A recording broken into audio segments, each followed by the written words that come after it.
I got in and sat down beside Rachel. She was wearing a veil, and I could not see her face. "Where have you been?" I asked her. "To see your godfather." "You cannot change anything," I told her. "I am 25. Everything I have is yours." "Yes, I understand that now," Rachel said, "but I wanted to be sure." Her voice was quiet. I did not think she was smiling. "Let me look at your face," I said. She lifted her veil. There was no love in her eyes now. "I think Louise was a little more friendly today," Rachel said. "She will make you a good wife. We made plans to meet in London together." I looked at her in surprise. It was unkind of her to make jokes about Louise. And why was Rachel talking about London? We had made no plans to go there. "Come into the woods, Rachel," I whispered. "I want to kiss you so much." She did not answer, but took something out of her bag. "Here is your present," she said, and she gave me a small gold pin for my tie. If I had known about the money, I would have bought something larger. As I dressed for dinner, I could think of only one thing. Money is the one way to please her. The one way to please her. When we sat down together for my birthday dinner, Rachel was wearing the pearl collar. We both drank wine, and I started to feel happier. Time would soon pass. When the morning time was over, Rachel would be my wife. While we were sitting at the table, the Kendalls came into the room. When they had wished me a happy birthday, I stood up, my glass in my hand. "From this morning, I have been the happiest of men," I said. "I want you to be the first to know. Rachel has promised to be my wife." I smiled at them all, but Rachel's face was hard and cold. "Have you gone mad, Philip?" she said. She looked at the Kendalls. "You must forgive him. He has drunk too much wine. I am sure he will apologize." Rachel got up, and the others followed her out of the room. I stood without moving until I heard them leave the house. When Rachel came back, we stared at each other without speaking. Then Rachel said, "You had better go to bed, Philip, before you say any more foolish things." "Foolish?" I repeated. "But last night... Surely you love me, Rachel. Last night you proved that you loved me. It was a promise of marriage." "No, Philip, I had no thought of marriage. I was thanking you for the jewels, that was all. There was no love." I looked at her hard, cold face. I began to understand what Ambrose had suffered. She had everything. What else could I do? Suddenly, I wanted to frighten her, to show her my strength. I put my hands round her neck, and I looked into her eyes. "Will you marry me now?" I whispered. Her dark eyes were full of fear, but she did not speak. I loosened my fingers. There were red marks on her white skin. Rachel turned and went upstairs. I followed her, but she was too quick for me. She closed her door and locked it. As I stood there, I saw myself in a mirror on the wall.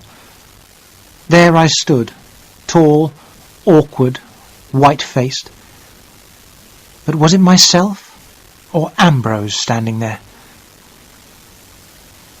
As I lay in bed, I heard the clock strike midnight. All Fool's Day was over.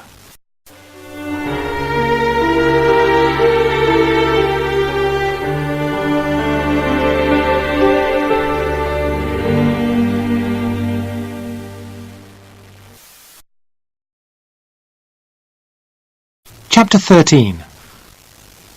Louise and laburnum trees. When I went down to breakfast in the morning, there was a note for me on the table. It was not from Rachel, but from Louise. Dear Philip, I was sorry for you last night. If you want a friend to talk to, please let me know. Louise. At first, I did not want to see Louise, but I had not slept all night and I was very unhappy. Louise knew me well. I sent her a note asking her to meet me in the church that morning. I have been worried about you for a long time, Louise told me. She has deceived you from the beginning. I made a mistake, I said. But Mrs. Ashley did not, Louise replied. She came here to get the money. She stayed until she got it. That is all. I don't believe you, I cried. She came on impulse. She stayed because she was happy here. No, she had a plan, Louise replied. She has been sending money back to Italy all the winter. She waited until you were 25, but then you made her a present of everything. You made things easy for her. I know you don't like Rachel, I said. That is why you are saying these things. But I have asked her to marry me, and I shall go on asking her. But she will never marry you, Louise said with a sad smile. When you gave Mrs. Ashley the document, she went straight to my father. She asked him if everything now belonged to her. My father told her that that was true, but he warned her that if she married again, she would lose the money. She told him she had no plans to marry again. But if she marries me, she will lose nothing, I said. She would not be able to go back to Italy or send money there, Louise said quietly. She looked at me and said, I will go now, Philip. I have upset you deeply. I am very sorry. As I rode home, the rain began to fall heavily. When I got back, I was cold and wet. There was a note from Rachel in my room. I have asked Mary Pascoe to stay here with me. After last night, I cannot be alone with you again. Mary Pascoe, the vicar's daughter. Mary Pascoe was a large, plain girl. Rachel and I had often laughed about her. I could not believe it. But it was true. This was the punishment for my one moment of anger. Whenever I was with Rachel, Mary Pascoe was there too. Oh, God, what had I done? By dinner time, I was feeling very ill. I went upstairs to my room. I got into bed, and the sheets felt very cold. I hoped that Rachel would come to me, but she did not. In the morning, I tried to dress, but I was too weak. My neck was stiff, and there was a terrible pain in my head. When I called for Seacombe, he took one look at me and hurried out of the room. Then my cousin Rachel was there, her face very white. I will not hurt you, Rachel, I said. Please, send Mary Pascoe home. Don't talk now. Lie still, Rachel answered. Then the room was dark. The doctor came. I was hot, then cold. I called for Rachel, and she held my hand. I am with you, she said. I closed my eyes. When I awoke, the room was full of light and warmth. How long had I been asleep? Rachel was sitting near my bed. I put my hand to my face. I have grown a beard, I said.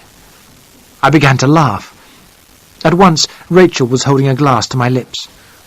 She made me drink the bitter liquid. Have you sent Mary Pascoe away? I asked. Rachel looked surprised.